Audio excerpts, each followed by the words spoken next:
Before we start today's show, we want to invite you to stick around at the end of the episode to enjoy a preview of a new podcast that premieres on July 14th. As the industry's exclusive cannabis podcast network, MJBulls is proud to present Women Leading in Cannabis. Join host Kira Reed each week for inspirational discussions with women who are leading the cannabis industry.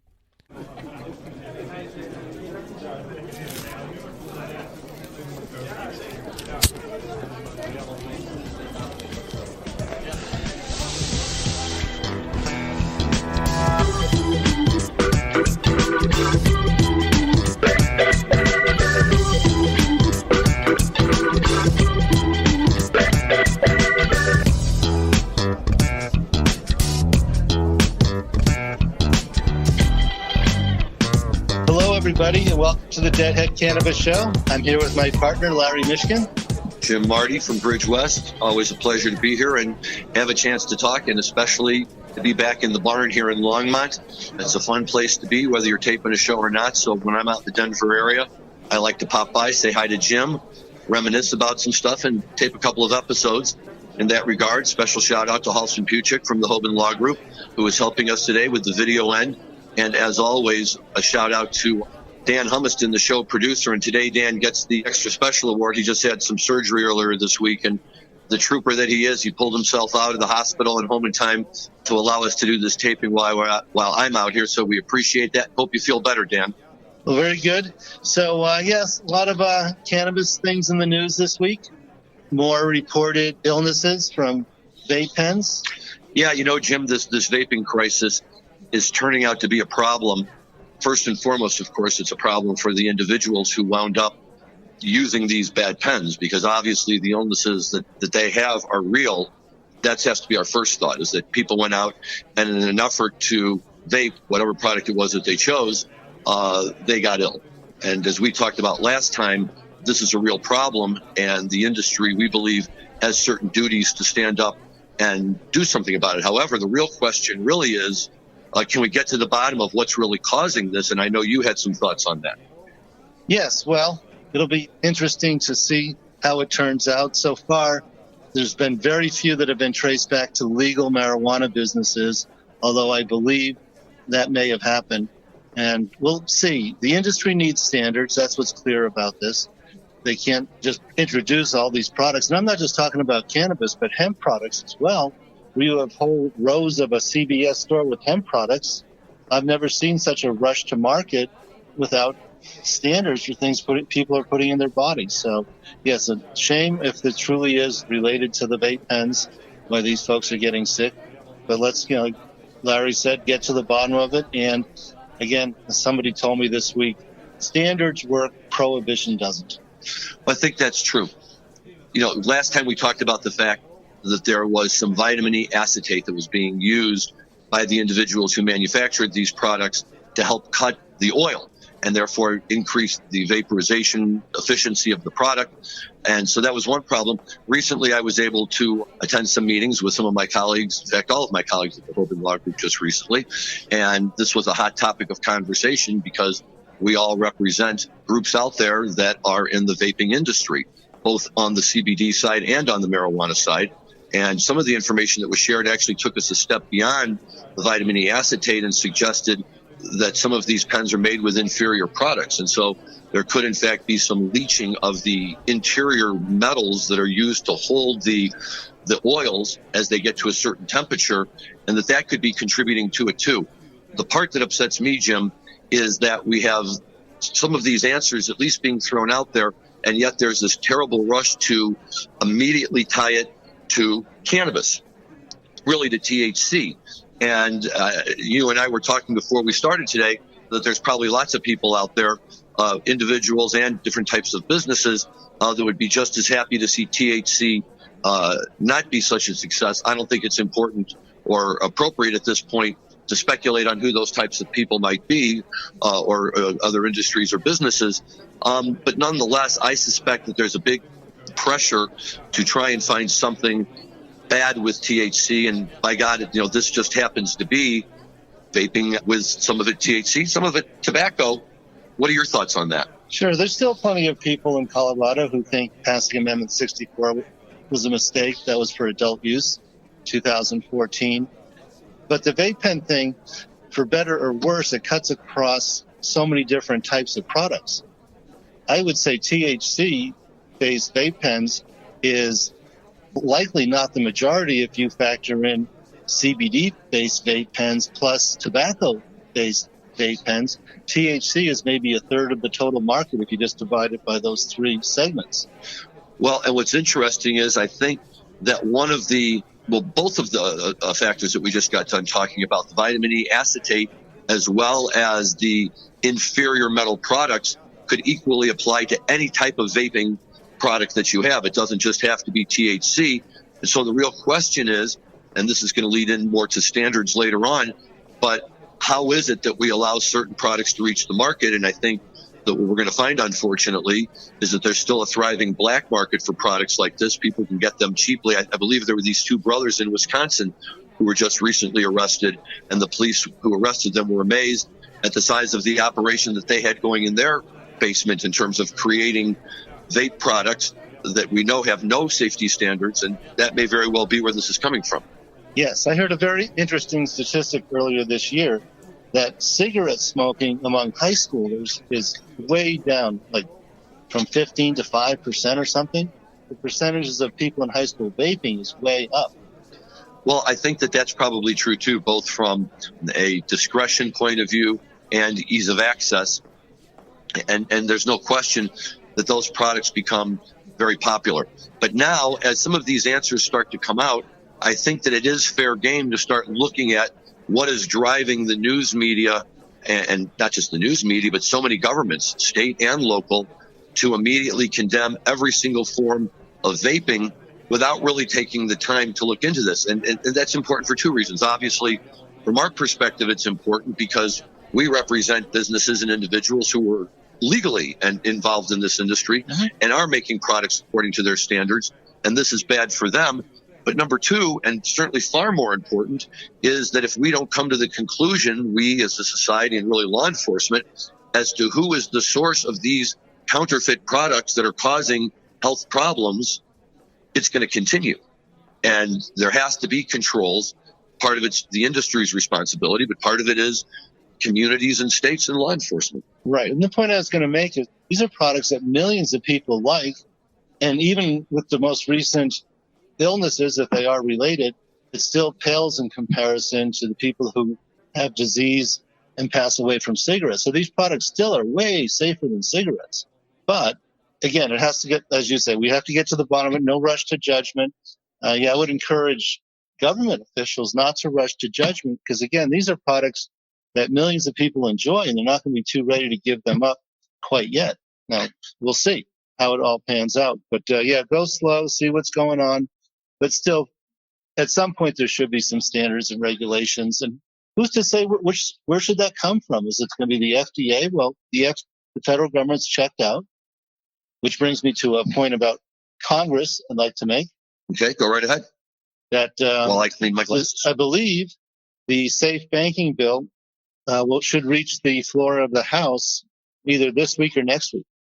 Yep, the safe banking bill. Yep. And it's one of those bills that requires a 3/4 majority to pass, which is about 275 votes, I think, and they have over 300 supporting the bill. So if it gets to the floor, we should have safe banking, which is huge, because that's a public safety issue among others. Not being able to deposit your cash, driving down to Pueblo with a couple $100,000 in 20s. Well, that is a problem. And I think if they could get that passed, that would be a wonderful step towards normalization for marijuana. I know it's been something that's been in Congress for a long, long time. It has bipartisan support, which to me is the most significant part of it. That, my God, without passing judgment one way or the other, because that's not my job to do, it seems like, the people in the House and in the Senate especially, can't even come to an agreement of what day of the week it is. And yet here they are, both parties supporting this bill. And I think it speaks to the fact that cannabis is becoming more mainstream, and that regardless of what state you come from and regardless of what your political ideology or affiliation is, people that like to smoke marijuana like to smoke marijuana.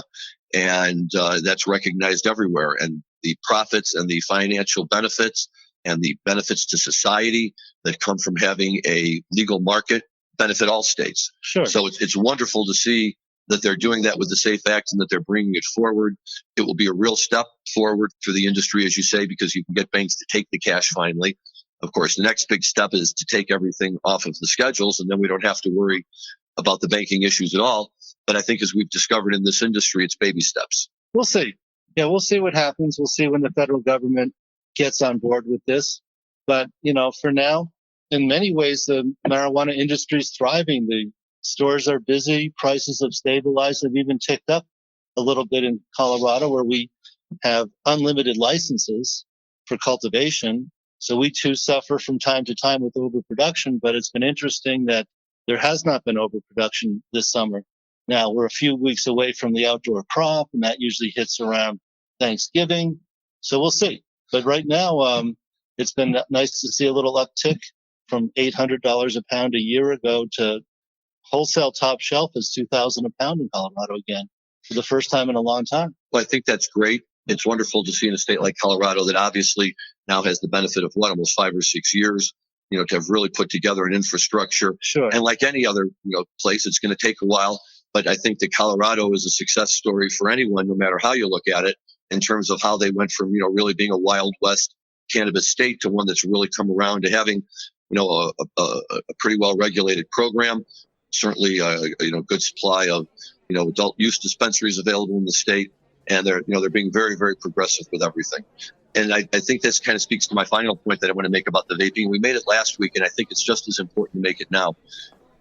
As the industry comes along and as it really grows, again, the leaders of the industry, and I'm not pointing fingers at anyone, I'm talking about anyone associated in the industry, you and I, and anyone who cares about what goes on, it has to be imperative that we don't sit silent and just accept whatever answers we can get for these vape pen situations.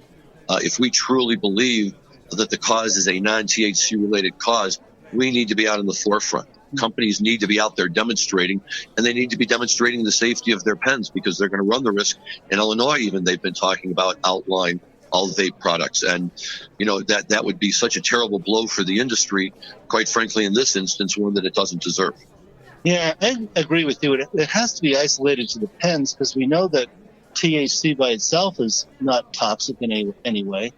And we also know that people have been vaping THC for 10 years, and we haven't seen this type of a problem. So given the fact that it's all happened in a relatively short period of time, I think, I would like to believe the logical conclusion is, as we've heard, that there's a problem with the vitamin E acetate, or there's a problem, with the black market. And maybe there's no way to control that black market other than by having a fully robust legal market that can actually price itself in a way that could put the black market out of business. I don't know if that's something that we're going to see anytime soon. Well, the black market is all but gone, really, in Colorado within the state. The issues, as our friends in law enforcement will tell us, is, people export out of the states with legal cannabis to the states where it's not legal.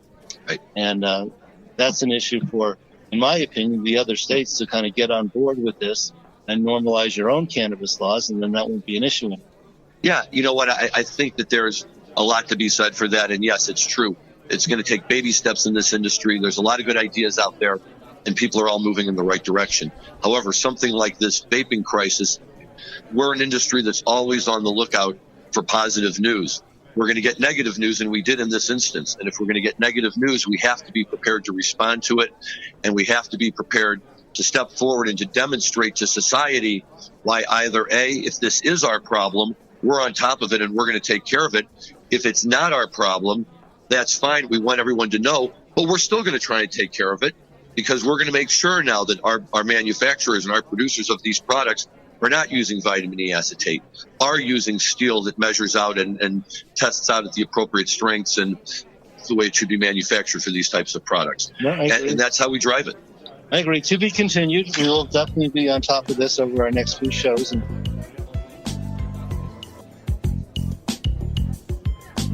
close up with a little talk about music. Yeah. So last week, Jim, I think it was last week, we were talking about, what do jam band fans do in the summer?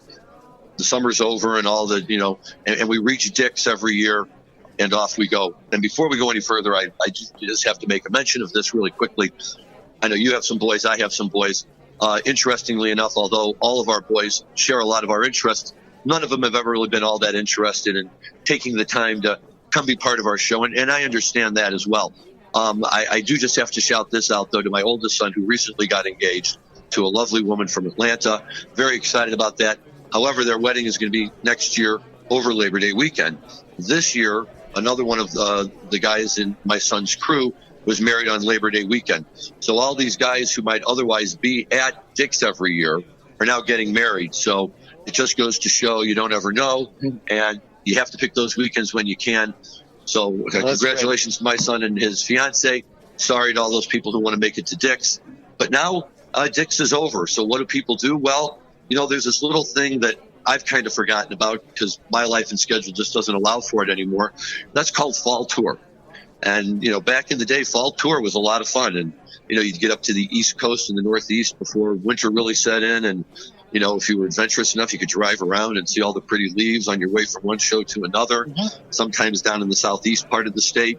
Did you ever have an opportunity to go on Fall Tour with one of the bands? Not on tour, but I got to see plenty of shows at that time of the year because they come around New England and then later in my life, Colorado. Had a lot of really good shows in Denver in between Thanksgiving and Christmas, like 90, 91, 92, 93. So that was plus it was an interesting time because that was when Brett Midland passed away, and then they brought in both the fellow from the Tubes, Vince Welnick, Vince Welnick, as well as Bruce Hornsby. Yep. And that's great stuff too. In fact, I was watching a video on YouTube the other day of that conglomeration of members of the band playing not long after Vince and Bruce started playing with the band. And it was really a lot of fun. Vince was definitely in his infancy in terms of playing with the band, but he fit right in, and he seemed to be keeping up with everything. And Hornsby, who had played with them before, was just off on the side having a ball. And Garcia was really loving it, really, and it had to be a tough time for them with Brent gone, but they really stepped in big time. What I love about Fall Tour these days, especially with Dead & Company, is, because it's Dead & Company, instead of the Grateful Dead, they now again have the ability to go and play a lot of the venues that you always like to see the Dead in, but just sometimes got too small for them. So Dead & Company's going to be playing at Madison Square Garden. They're going to pop up to Uniondale on Long Island, which, for people who don't know, if you ever got the live Grateful Dead album Without a Net, which is really one of the last live albums they put out that was just a conglomeration of songs rather than an actual concert, although put in the order that they might be played if it was a concert. They have in there probably, in my opinion, the greatest version of Eyes of the World ever played with Branford Marsalis. Yeah, that's very famous. If you've never heard it, you got to go listen to it. It's and I think aren't Dead & Company playing the Nassau Coliseum this fall? They are indeed. So it'll be MSG, Nassau, and then going to maybe one of my top 3 favorite places ever to see the Grateful Dead, and that's Hampton Coliseum. So they'll be doing those shows. While that's going on, Fish has Trey playing all over the place. The Mike Gordon Band is playing all over the place. But Fish is they're recreating a little part of history. They're going to go on a 4-city tour, and I believe that they're starting in Providence, and then they're going to Uniondale. And for Fish heads who are certainly old enough to remember, that has to bring back shades of, I want to say, 1998 and what they called the Island Tour, which was a series of 4 shows played in Uniondale on Long Island and then Providence on Rhode Island. I will admit that was actually before I started going to see Fish shows, but I bought that box set, and it's one of my favorite sets of shows that I've heard Fish play. So they're going back to their roots with that. And then they play in Las Vegas for Halloween again? I have not seen that. I know they're going to Pittsburgh, and I know that they're also going to play 3 shows down in Charleston, North Carolina. But I'm just not sure. I haven't seen anything yet about Halloween, although it would be fun to see if they can come up with more good stuff. So at any rate, that is quite a bit for this show.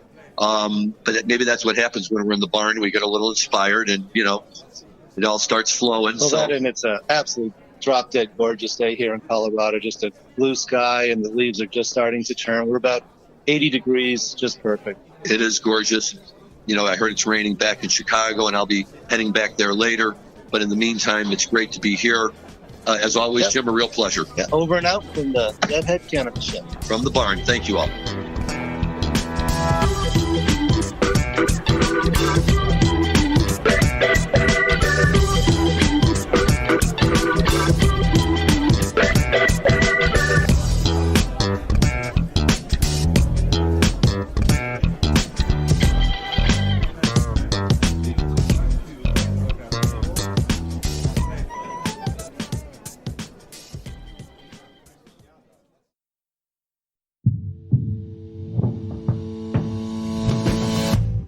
Tell me, boy, you make me so bored.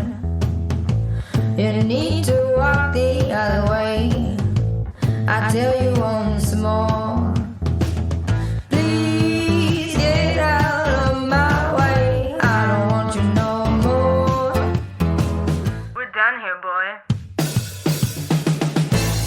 I know you think you're so fine, but you can't see it. I've been wanting to unwind.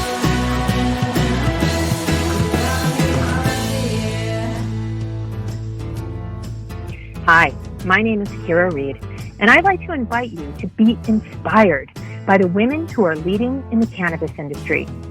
Each week, we will discuss empowerment, leadership, and what it means to be a woman in charge in marijuana, hemp, and CBD. As the founder of the Women Empowered in Cannabis community, I have had the great pleasure to get to know many brilliant and talented women who are CEOs, executives, politicians, advocates, and community leaders that are focused on creating a cannabis economy that is just, fair, and equal. We'll learn how these women make decisions, how they navigate a predominantly male industry, and what they're doing to level the playing field for women. I hope you'll join us.